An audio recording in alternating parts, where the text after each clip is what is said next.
I purchased my first flex fuel car in Brazil about 10 years ago, right? So now it seems like an appropriate moment to revisit the biofuel history. Biofuels took off in the early 2000s in three geographies: in Brazil, in the United States, and in Europe, pretty much with the same intensity in all three.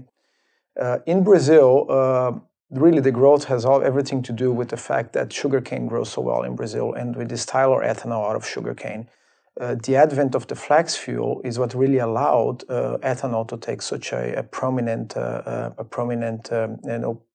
position in Brazil.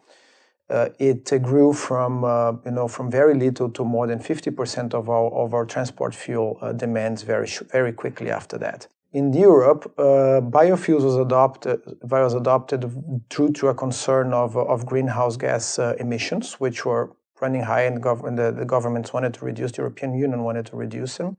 In the United States, this was meant as a means to reduce energy imports and also to sustain the agriculture. And the way the United States did was by introducing blending mandates. All of this allowed the biofuels to grow from less than 1% of the global transport fuel demands to more than 6% in a very short period of time. Fast forward to now, and you would expect the industry to be in a very good shape, but the reality is very different. The industry is suffering from low margins and excess capacity, and the reasons are different in all three geographies, but they are very telling. In the United States, the blending mandates of 10% were actually achieved, but the reality is that the people in the United States are driving less. They're buying smaller cars. They tend to live closer to their cities. So gasoline consumption is going down, and then the ethanol consumptions go down with it.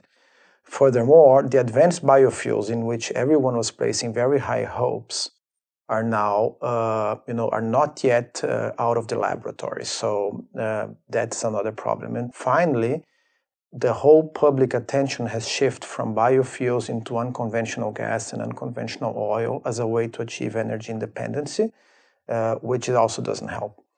In Europe, financially strained governments since 2008 are either capping their support to biofuels or shifting all that money into more promising sources of renewable energy, let's say wind and solar, which are promising and less controversial. In Brazil, cost inflation has forced the price of ethanol up, and that on its hand has closed some of the gap with gasoline. So ethanol lost a big chunk of its edge. So if a few years ago ethanol was 50% of all transport fuels consumption in Brazil, it is now down to 35%. Still a lot, but not enough to keep the industry running at decent utilization. So what can we learn of all of these three markets? Number one, if biofuels are to remain an important piece of public policy, they will need financial support via subsidies, via taxation from the governments for a long time to come. And then governments would really need to think if they would rather put all that money and support into biofuels or into solar or wind energy, which seem to be more promising technologies going forward. We really believe that biofuels will remain the realm of a very few selected countries where